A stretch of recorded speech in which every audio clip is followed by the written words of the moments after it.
जय राम की जय हो गाइस सबको। भगवान श्री राम की जो मूर्ति है वो आ चुकी है बाहर, और इतनी भव्य मूर्ति है ना भाई साहब, उसमें इतनी सारी चीज़ें हैं वो मैं आपको आगे चल कर के डिफ़ाइन करूँगा क्या क्या रहने वाला है वहाँ पर, कैसी कैसी चीज़ें हैं। बट इतना ज़्यादा खुशी फील हो रही है ना, मैं बता नहीं सकता आपको देखने के बाद वो दिव्य मूर्ति। एंड मैं आपको भी दिखा देता हूँ, यहाँ पर देख लो आप।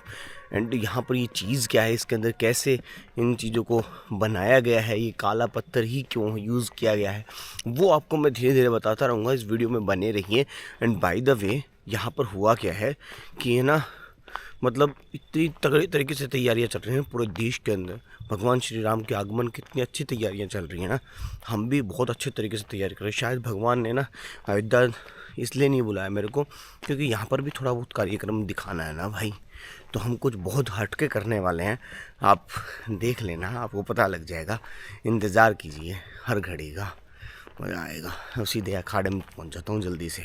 अखाड़े में पहुंचने के बाद हम तुरंत अपना वार्म अप करते हैं। थोड़ी देर वार्म अप करने के बाद तुरंत हम अपनी एक्सरसाइज करना स्टार्ट कर देते हैं। यहाँ पर मैं क्लियर कर दूं आपको, हम एक्सरसाइज तो कर रहे हैं लेकिन मैं आपको आज कुछ और बताने वाला हूँ। बताने ये वाला हूँ, जो आपने अब तक भगवान श्री राम की प्रतिमा देखी है ना, वो ओरिजिनल नहीं है। जो उसकी आंखें खुली हुई ना, आंखें कभी नहीं खुल सकती प्राण प्रतिष्ठा से पहले। जितनी भी अभी वीडियोज फोटोज जो भी वायरल हो रही हैं वो ओरिजिनल नहीं है गाइज, ये आपको क्लियर रख लेना चाहिए। वो प्राण प्रतिष्ठा होने के बाद ही आपको दिखाई देगी। जो ओरिजिनल फोटो है, वो जो ओरिजिनल मूर्ति है, वो उससे पहले जो भी मूर्ति आई गई उसके पास में ये भी ऊपर उसके ऊपर भी केस वगैरह किए जाएंगे कि आखिर ये मूर्ति की आंखें किसने खोली हैं, क्या हुआ है, क्या नहीं हुआ है, कैसे किया गया है, ये सब। हालांकि ये सबको पता है कि एआई का कमाल है और ऐसी दूसरी मूर्ति हो ही नहीं सकती पूरे संसार के अंदर। अगर होती है तो उसके ऊपर भी कार्रवाई हो सकती है, उसके ऊपर भी केस वगैरह हो सकते हैं, कोर्ट में भी जा सकता है केस, ताकि उसको जब्त किया जा सके और बहुत सारी चीज़ें रहती हैं। इतना आसान नहीं है कि सेम मूर्ति को, बहुत ही भव्य मूर्ति है वो, उसके प्राण प्रतिष्ठा के बाद ही जो फोटोज दिखाई देंगे वो आपको पता लग ही जाएगा। एंड उसके बाद हमने अपनी वाइंड अप कर लिया एक्सरसाइज करके, सीधा हम पहुंच गए गाइस पूरे अपने देश में एक नंबर का माहौल हो चुका है। और यहाँ पर खादी ऑर्गेनिक नाम से एक वेबसाइट थी ना, वो प्रसाद वितरण कर रही थी फ्री में। देखो वो फ्री में तो है, लेकिन उसका राम मंदिर से रियलिटी में कोई भी लेना देना नहीं है, ये मैं आपको पहले ही क्लियर कर देता हूँ। राम मंदिर से प्रसाद नहीं आने वाला है, वो आपको ये लगा लो वो खुद से ही वितरित कर रहे हैं। वो अपनी वेबसाइट का प्रमोशन कर रहे हैं। 51 रुपये में प्रसाद आ जाएगा आपके घर में। अगर आप उनके स्टोर पे जहाँ पर भी वो नियर बाई है उनका सेंटर, वहाँ पर चले जाओगे, शायद फ्री में मिल जाए। ये सारी चीज़ें रहने वाली हैं, वो उनका प्रमोशन कर रहे हैं, प्रमोशन के अकॉर्डिंग ये सब हो रहा है। बाय द वे इंस्टाग्राम पे आज एक भाई था, वो मिला, वो क्या बोल रहा है कि इंस्टाग्राम राम जी की ज़्यादा वीडियोज़ क्यों दिखा रहा है, पता है? क्योंकि इंस्टाग्राम के पीछे राम है। अरे वाह यार, एक नंबर का टॉपिक लगा, मेरे को बहुत मज़ा आया उसका। और यहाँ पर राम भगवान की दिव्य मूर्ति के दर्शन आपने कर ही लिए हैं जैसा कि आपको पता है, लेकिन फिर भी अगर बता दिया जाए वो काला पत्थर क्यों है, उस काला पत्थर में ऐसी, वो काला पत्थर इतनी अच्छी विशेषताओं के साथ में है ना कि वो हज़ारों सालों तक उसमें ना, अगर हम भोग भी लगाएंगे, कुछ भी लगाएंगे, बारिश आंधी तूफान कुछ भी होगा, तो उसकी जर्जर हालत नहीं होगी। वो पत्थर हज़ारों सालों तक सेम ऐसा कैसा ही रहेगा जैसा फ़िलहाल आपको दिखाई दे रहा है। इसलिए उस काले पत्थर का यूज़ किया गया है और काफ़ी तगड़ा पत्थर है।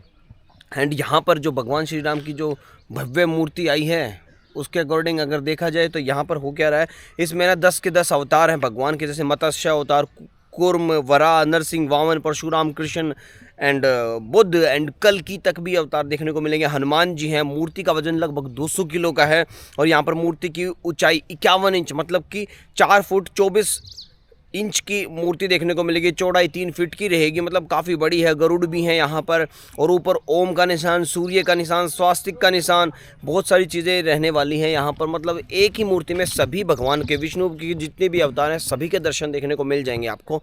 तो काफ़ी भव्य मूर्ति रहने वाली है। आप बताओ कमेंट सेक्शन में आपको श्री राम भगवान की मूर्ति कैसे लगी। और यहाँ पर उनकी चरण पादुकाएं और बहुत सारी चीज़ें भी यहाँ पर आ चुकी है। ये देखो भाई साहब, आज मैं जूते भूल गया कि जूते पहन के आ रहा है ये। ओ भाई तू ऐसे जूते पहन के आ गया, मेरे जूते गए भाई आपको। कैसे जूते अरे भाई मेरे जूते रे। चलो भाई जूते आगे मैं भूल गया था। आज इनके साथ हमें सौभाग्य प्राप्त होता है, मतलब कि काफ़ी ज़्यादा मज़ा आता है। हम तो यहाँ पर ओम का उच्चारण लेते हैं, बाबा 3008 सुधरने वाले नहीं है। वहाँ पर देखो किस हिसाब से काम कर रहे हैं, और जाके लड्डू गोपाल को कुछ खाना-वाना देता हूँ और वहाँ पर कंप्यूटर पे बैठ के काफ़ी देर काम करता हूँ, फिर भगवत गीता पढ़ने बैठ जाता हूँ। भगवत गीता में पढ़ा कि भगवान की शिक्षा यह है कि सर्वधर्म पालन के लिए सैन्य अनुशासन के सर्वम पूर्णतया कृष्ण भावना भावती होना आवश्यक है। ऐसे आदेश से कुछ कठिनाइयाँ उपस्थित हो सकती हैं, फिर भी कृष्ण के आश्रित होकर सर्वधर्म का पालन करना चाहिए।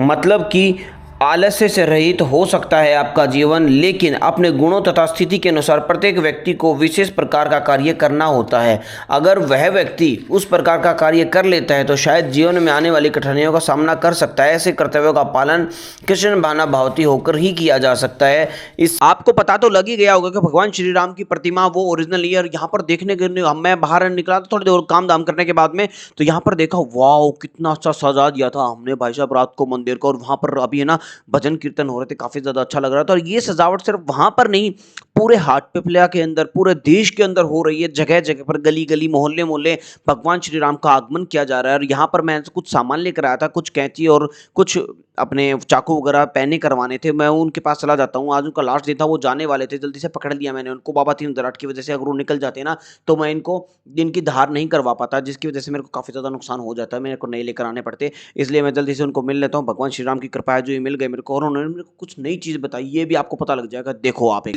जमाने का चक्र आपको देकर गए थे क्या गांधी जी?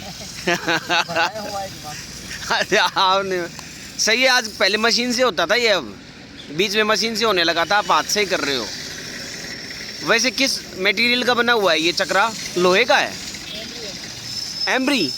एम्ब्री क्या होता है? पत्थर होता है ग्राइंडर का जो आता है ना, अच्छा पत्थर है ये, लाख उसमें मिलती है, मसाले का बनता है, मसाले का बनता है, मतलब ये घिसता नहीं है घिसता है ना, तो फिर 1.5-2 साल के अंदर खत्म हो जाता है। और टूटने फूटने का डर रहता है इसका, बिल्कुल तो बहुत सेफ्टी से चलाना पड़ता होगा ना। टूट गया तो फिर तो घर जाना पड़ेगा हमको। घर जाना पड़ेगा। नया बनाना यहाँ आप खुद बनाते हो? मिलता नहीं है ये वैसे नॉर्मली ऐसा चक्र। ओ तेरी ओ भाई, एक नंबर की मशीन बना रखी है भाई ने।